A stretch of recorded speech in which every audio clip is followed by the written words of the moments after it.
Good evening, I'm Klaudia Czerwińska and you're watching World News Tonight live from Warsaw. Donald Trump says he doesn't believe that Ukraine will win the war, a statement that came after a sudden shift in attitude towards Kyiv, with the U.S. president urging Ukraine to give up occupied land in exchange for peace with Russia. More on that in just a moment, but before, here are some other top stories of today. EU energy ministers agreed to ban all imports of Russian natural gas by the end of 2027 to put more pressure on the Kremlin's wartime economy. Poland and Lithuania open a stretch of a crucial road known as Via Baltica. And Poland's industrial sector observes its strongest growth rate in over a year. Another week, another change of attitude from the White House after warning Ukraine of a possible disaster scenario. President Donald Trump has taken another turn, walking back his words and saying they could still win it. I don't think they will, but they could still win it. This comment comes amid discussions regarding the planned meeting between Trump and Putin in Budapest. Our defense correspondent Zuzanna Jurek brings more context. All smiles during their Friday White House meeting, which reportedly descended into a shouting match several times as US President Donald Trump urged his Ukrainian counterpart Volodymyr Zelensky to accept Russia's terms for ending its war, warning that Vladimir Putin had said he would, quote, destroy Ukraine if it did not agree. And on Monday, more surprises followed. Just a few weeks ago at UNGA, you said that Ukraine could possibly win the war and well, they could. They could still win it. I don't think they will, but they could still win it. This apparent change of heart follows Thursday's phone call between Trump and Putin. We are seeing a situation where Donald Trump is repeating the words that are basically from the last person he's been talking with. Publicly, Trump maintains, however, that no maximalist demands were made. Friday, you said you had a cordial meeting with President Zelensky. During that meeting, did you tell him he needed to cede all of the Donbass region to Russia? No, we never discussed it. We think that what they should do is just stop at the lines where they are, the battle lines. But forfeiting any part of Ukrainian territory remains unacceptable to Kiev, not least because it would mean giving in to Russian demands. Additionally, the heavily fortified areas are currently stopping the westward march of enemy forces. Trump's turnaround comes after he expressed willingness to supply long-range Tomahawk missiles for Kiev to strike inside Russia. The subject was to be discussed at the White House. But analysts point out that on this issue too, Putin managed to sway Trump. The problem with this is that the narrative that Putin has brought up front again to Donald Trump's attention is blocking some momentum that we've been seeing for Ukraine when it comes to potential shift in the US. And here I'm thinking, of course, about on one hand, the potential delivery of Tomahawk missiles that Ukraine is lobbying for very strongly, but also about new sanctions on Russia. The issue of additional U.S. military aid for Ukraine is now up in the air, as Trump is yet to make a final decision on the missile deliveries. The president right now is certainly hearing that request from the Ukrainians. We know that it's something that they want. That's something the president's going to ultimately decide, but he has not yet made the decision. And according to latest reports, the U.S. and Ukraine are also talking additional Patriot systems, though the certainty of the impact of these batteries is also dubious. Even with the announcement of the contract, it's been clear that the delivery is going to take years. It's not going to be imminent, so actually we are not talking here about something which is changing the frontline dynamic. And with a Trump-Putin summit scheduled to take place in Budapest imminently, experts have little hope that the White House will be willing to advocate for Kiev's best interests. He's almost like a moth who's attracted by the bright lights of the cameras, and the prospect of a summit in Budapest is more important than European security provisions or the defense of Ukraine. For TVP World, Zuzanna Jurek. We must not forget Russia is the aggressor and Ukraine is the victim. That's the message from the EU's top diplomat Kaja Kallas, reacting to reports that U.S. President Donald Trump tried to pressure Ukraine's President Volodymyr Zelensky into giving up territory to bring an end to the war. But is this support backed up by concrete action? Our EU correspondent Angela Skujins gets into the weeds from Brussels.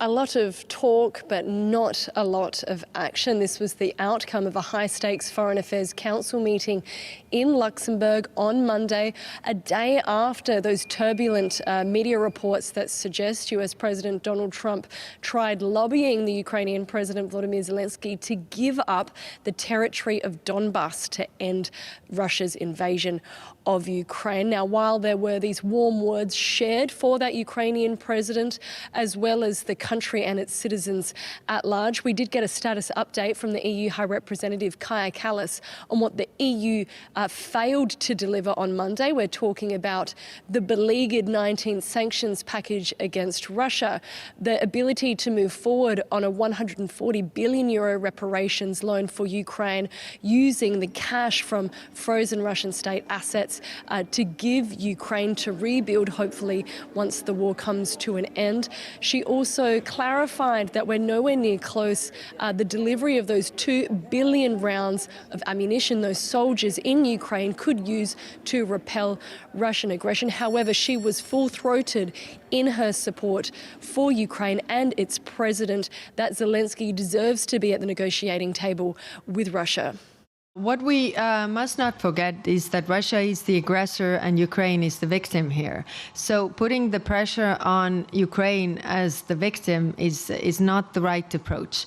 And not only for Ukraine, but also for European security and the global security. Because if aggression pays off, it serves as an invitation to use it elsewhere as well.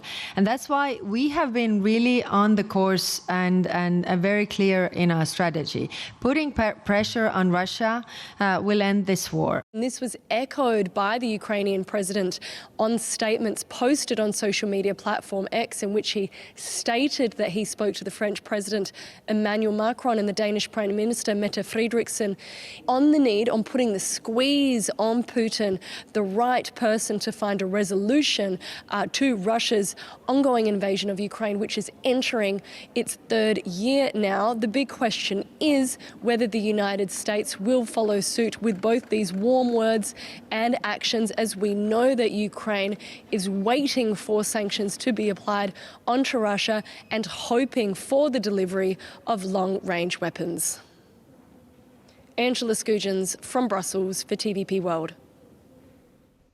On Monday, EU energy ministers backed a plan to ban all imports of Russian natural gas by the end of 2027. The initiative, meant to put a strain on Russia's wartime economy, comes on the back of Washington's pressure on Europe to stop buying energy products from Moscow. And yet, before it materializes, the ban still has to be agreed with the European Parliament. Aisha Baji reports. This is Baltic Pipe, a gas link connecting Poland to Norway. It allowed Warsaw to slash the import of Russian gas down to zero in 2023. And Brussels would like other member states to follow suit.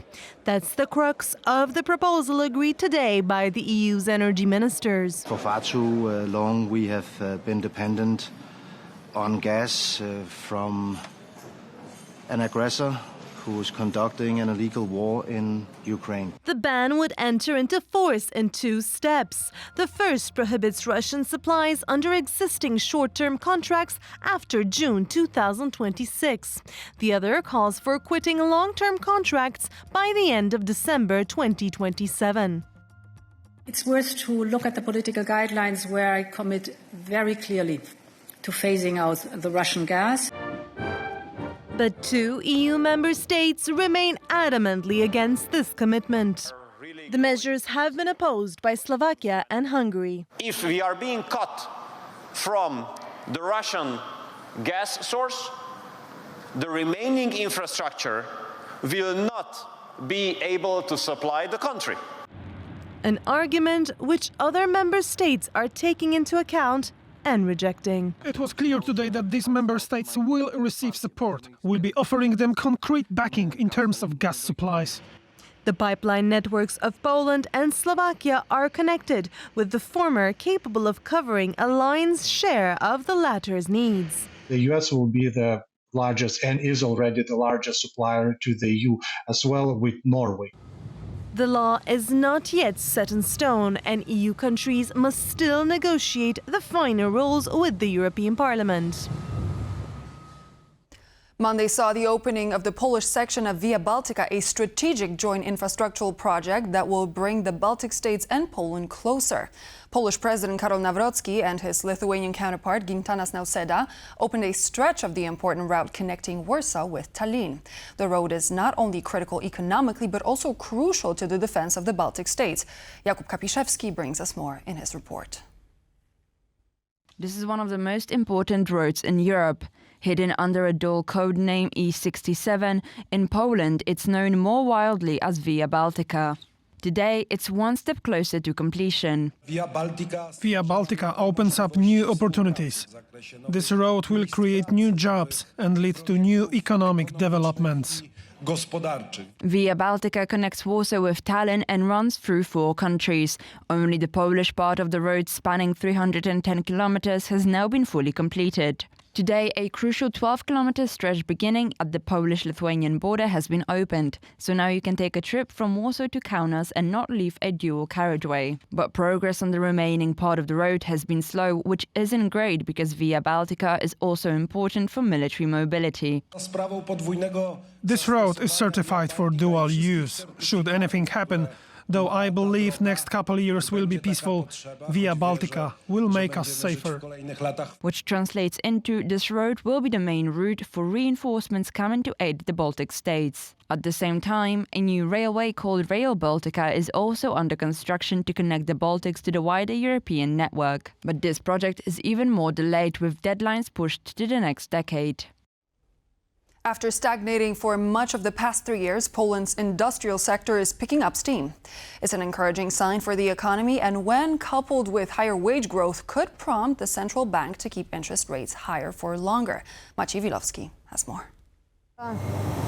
Poland's industrial sector just posted its strongest growth rate in over a year. Industrial production rose 7.4% in September from a year ago, compared to just a 1% gain in August. It was the biggest increase since April of 2024. That was fueled by manufacturing, which surged 8.2% compared to a year ago, marking the strongest growth rate in that sector in 3 years. Strong demand from Germany, Poland's biggest trading partner, together with seasonal factors and lower trade uncertainty, provided a boost. It seems that after the holiday season, basically a lot of people went back to work. All the trade tension and the additional elements of uncertainty decreased. But there were pockets of weakness, including in the auto sector. Automotive sector still is not out of the black woods. We may look in Germany, for example. And it may be premature to declare a new industrial boom. To be able to say that this new trend, we need to see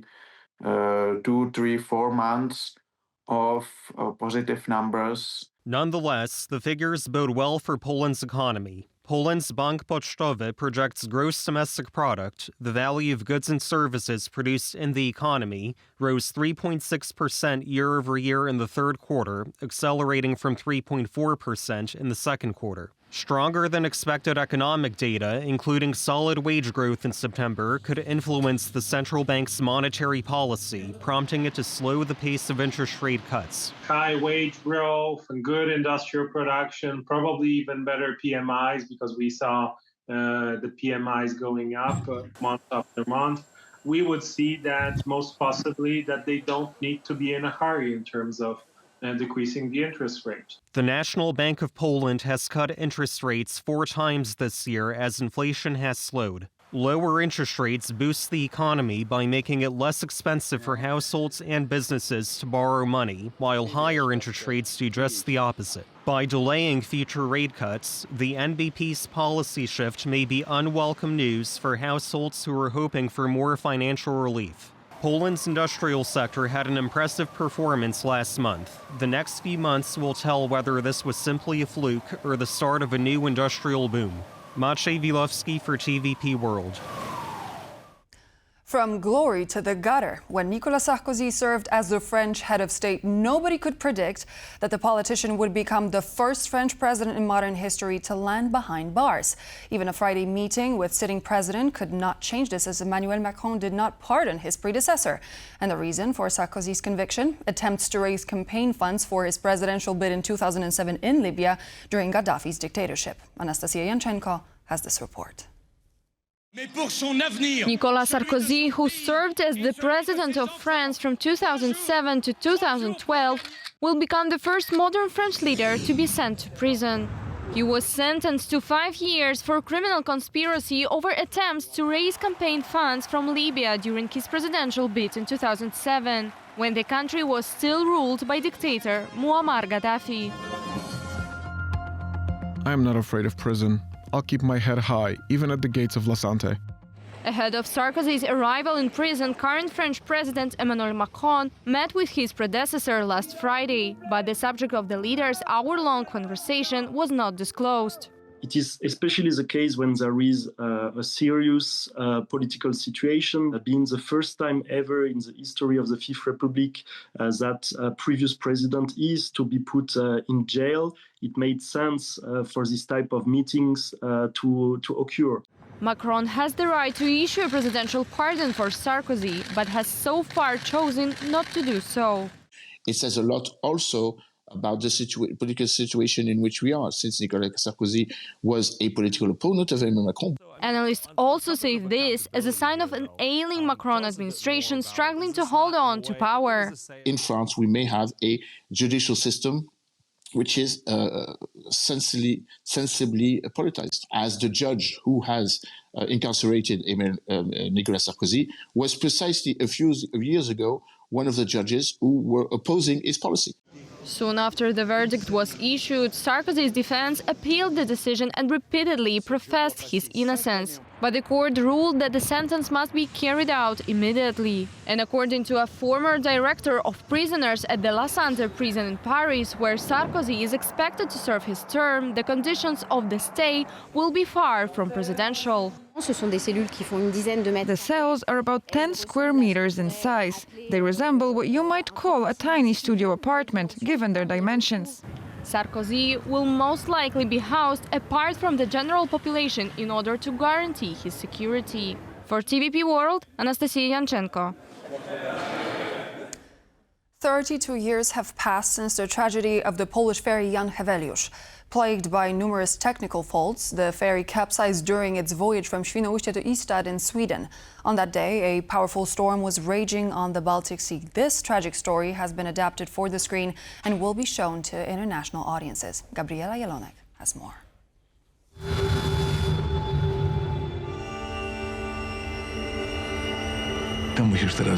The story of the Heweliusz ferry disaster is coming to viewers around the world. It was a deeply moving photograph of the overturned ferry, which sank during a cruise from Świnoujście to Ystad in Sweden in 1993, that inspired the creators to write the script of the TV series Heweliusz. With the production process spanning 4 years, the 5-episode series will be released on November 5th on the worldwide streaming platform Netflix. It's going to be even more water, even more disaster scenes, and even more challenges. Most of the scenes depicting the tragic incident were not created using computer-generated visuals, but were instead filmed using specialized tanks and at massive sound stages in Poland and Belgium. The creators behind the series emphasized that with support from the American streaming giant and funding from the Polish Film Institute, Heweliusz is one of the biggest budget productions in the history of Polish filmmaking. The project was unprecedented in Polish cinema when it comes to scale. We had to grapple with filming a disaster on the open sea. On January 14, 1993, 55 people lost their lives when the Heweliusz sank, including all the passengers and part of the crew. The victims were citizens of Poland, Austria, Hungary, Sweden, the Czech Republic and Norway. 16 bodies were never recovered. The Heweliusz sank off the coast of the German island of Rügen. Its wreck still lies at the bottom of the Baltic Sea. Of the 9 survivors, 6 are still alive today, and the premier has brought up some deep emotional responses among them. I leaped out of my bunk, pulled on boots over my pajamas, grabbed my jacket and overalls, and left the cabin. I'm still around and kicking. The precision of the investigation into the Heweliusz disaster has been questioned. In 2005, the European Court of Human Rights in Strasbourg ruled that the proceedings held before a Polish maritime court in the Heweliusz case were biased. The Netflix series, directed by Jan Holubek, paints a bleak picture of Poland in the 1990s, the period immediately following the country's political transformation. The disaster is a pretext to tell what really happened later and shine a light on certain dysfunctions of the state and regular people's fight for the truth. Musi pan to powiedzieć na Izbie. For TVP World, Gabriela Jelonek. The call between the U.S. and Russian presidents effectively derailed the meeting between Zelensky and Trump and the expectations that came along with it. Now, after reports of President Trump warning Ukraine of total destruction if it continues fighting, what's next for Ukraine? And how is the Budapest summit going to play out between Donald Trump and Vladimir Putin? Stephen Moore, founder of the Ukraine Freedom Project, joins me in the studio to discuss possible scenarios and search for answers. Stephen, great to have you. Here we are in studio. person, a rare event. Yes, indeed. I was hoping that the next time we're going to speak in the studio was going to be about extra support from the U.S. for Ukraine, but here we are. So there's still time. There's still time. Let's hope for the best. So with everything that we saw over the past few days, with the phone call between Presidents Trump and Putin, with the meeting in Washington, do you think that the statements we've heard from President Trump are actually a clear sign that the U.S. is no longer going to actively support Ukraine? Are they taking a step back? How would you assess the situation? Do you think that Mr. Trump is going to change his mind again? Claudia, if I could get inside Donald Trump's head, I would be making a lot more money than I am now. But I will tell you this, it's all theater. You know, Donald Trump runs, he's a reality TV star. This is reality TV. It makes great TV. It's all drama. It's all performance. And it just is, unless you're, fighting on the Ukrainian front, and then it's a little bit less entertaining. Mm-hmm. And so, look, the fundamentals haven't changed. Donald Trump wants peace. He wants the war to stop. He wants the fighting to end. For whatever reason, that's what he wants. And Vladimir Putin wants to take over Ukraine. He wants to take over your country, Latvia, Lithuania, Estonia, Finland, all his neighbors. That hasn't changed. Those two things cannot exist in the same space. So at some point, there's going to be real friction and a real problem. And I think that Donald Trump's options are going to come to a close. So you believe that countries such as Poland and the Baltic states have a very clear target marked on their back for Russia? Oh, yeah, you would know better than me. So listen, I live in Kyiv. We got a lot more drones than you guys got, but you guys got your fair share, 19. That's a lot of love from Putin. A lot of love from Putin. And speaking of Putin, during this conversation, Trump-Putin phone call on Thursday night here in Europe, what do you think that Putin said to Trump to actually change his mind to such an extent that from Ukraine can get its land back, we got to, if you don't make concessions, Ukraine will be destroyed? I mean, how do you get from paper tiger in September to a possible victor in October? Yeah, again, that's a good question as well.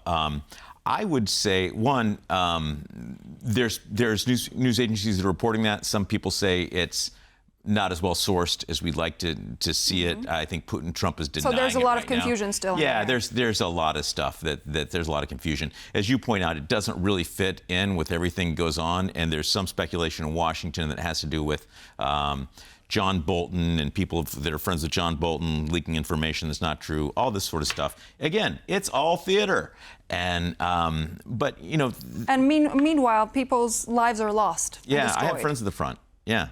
I have a lot of friends at the front. I go to the front. I was in, so Steve Witkoff. Steve Witkoff says, can't you just give up these little pieces of land in Donetsk? Isn't that the salami tactic? 2014, Crimea, and now we're looking at Donbass. Yeah. Well, I was in are we not Slavyansk. I was in one of those places about a month ago. I asked around. Nobody thought it was a good idea. Nobody said, hey, you know what? Let's do that. If it'll be peace for everywhere else, if we can give up our land, let's do it. In fact, no one believed there'd be peace, and no one wanted to give up their land. And So, and what Putin wants out of it, he's been attacking Ukraine for 11 years. He's been trying to get these little chunks of Donbass for 11 years. He's not able to do it. Mm-hmm. So, and the reason it's important is not because, Donbass is so wonderful, but, these areas of Donetsk are where the Ukrainians have fortified. This is their Maginot Line, if you want to go back 100 years. And Putin hasn't been able to take it. And so he wants it to be given to him diplomatically. Mm-hmm. So we have this stark warning from Donald Trump to Zelensky that we've just heard. We've also heard during the NATO meeting in Brussels, we've heard from Pete Hegseth, who said if Russia is going to be the aggressor, if they are going to continue the war in Ukraine, there's going to be a certain response from the U.S. So we have this constant shift. Do you think that with how things are standing right now and with the United States being one of the crucial parts of the NATO alliance, does Europe have a lot to worry about in terms of its own security? Europe has a lot to worry about in terms of its own security, no matter what happens in Washington, D.C. And, I think that most of us agree that, have been following Ukraine or live in the shadow of Russia, that Russia and China are working together. China, Russia's a client state of China. North Korea, sends soldiers into Ukraine. And, the remnants of Iran are also pretty, well in tune with the rest of this, mm-hmm. Axis of unkindness. And so I think that we're in a global war right now, and I think that Europe's firepower is needed. Europe needs to, Europe. The things that Europe creates. Every time I'm in Europe, I get a little pop-up every time I go to a website that says, "Do you want to accept all these cookies or do you not?" Right? That's not what Europe needs to focus on. Europe needs to focus on building better drones, building better defense systems. That's the country. If that little pop-up screen that says "accept all cookies" that delays my entry into a website by 3 seconds, if that's like the best European entry into technology, we need help.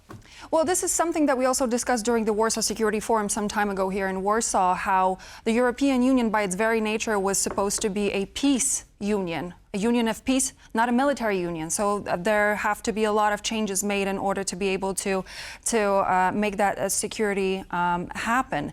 Kaja Kallas, the EU's foreign policy chief, said that Ukraine cannot just surrender, adding that rewarding aggression would be encouraging actors such as Russia to push forward. What do you think is going to be Europe's next step as we see the situation unfold? With that possible summit in I scrolled Budapest. through the news. I scrolled through the news before I came in here, and I saw a lot of things Europe was thinking about doing. Europe's thinking about cutting off their gas from Russia by 2028. That's 16 months from now. Is that right? That's even maybe, no, that's a lot longer from now. That's a long time. And so they're thinking about taking action against Russia's ghost fleet. Europe thinks about a lot of things. Europe, ponders, and again, countries like yours that have lived under the Soviet Union know what it's like. If you don't know what it's like, you think about a lot of things. If you're like Poland, you spend a whole bunch of money on defense, and you try to get everyone else to do the same thing. I mean, make no mistake, Poland's been, and the Baltic states have been actively warning Europe about the potential danger from Russia for quite some time right now. So I suppose this is another lesson learned. As a final question, tomahawks. This is something that was supposed to be a big subject of the conversation in Washington. According to Zelensky, some European countries also are in possession of tomahawks, and if U.S. gives green light, they could proceed in supplying Kyiv with these tomahawks. Do you think that this is a possibility worth exploring? Yeah, I mean, the key here for Ukraine, I mean, look, so Trump had a lot of success in the Middle East. And the reason he had the success is because the Hezbollah, Hamas, and Iran were thoroughly defeated. Neither side is thoroughly defeated in this war. And in fact, Russia's getting the snot beat out of it right now. And part of it is because of the ability of Ukraine to send long-range strikes and do away with Russian defense installations. And, they've cut off refineries. Yeah. Try to buy gas in Russia. Try that. Yeah. So Ukraine is on a roll. And, Russia is teetering because its economy is suffering. So, let's make sure one of these parties, Russia, feels the defeat. And then it'll be a lot easier to get a peace agreement. Final one. Do you think that Zelensky, if the Budapest summit is going to take place, is going to be invited? It's bad PR, bad marketing on that one. So of course, Budapest, the site of the 1994 agreements that Russia violated in 2014. So not a really good place to do it. But listen, I think, Zelensky needs to be at the table. And it's not useful. There's a lot of folks out there, Hegseth wore a tie that looks largely like the Russian tie. But you know what? American colors are red, white, and blue as well. And so talking about these... The perspective. Well, but talking about these things is not helpful, right? Hegseth wore a tie. It's in Budapest. What happens is that Zelensky needs to go and engage. What happens is that the pro-Ukraine community needs to get messages out about Ukraine is winning. And Ukraine can win. And talking about Hegseth's tie doesn't move the needle for anybody. It's kind of funny, but doesn't get more weapons for Ukraine. Well, let's hope the next time we meet in the studio, we're going to have slightly more positive things to talk about in regards to Ukraine and them winning the war. Hey, I'm positive every day. Thank you so much for joining me. Stephen Moore, founder of the Ukraine Freedom Project. Thanks, Claudia. Pleasure as always. And so this would be all for now here on World News Tonight. I'm Claudia Czerwińska. Thank you for joining us, and I hope to see you back here on TVP World for more.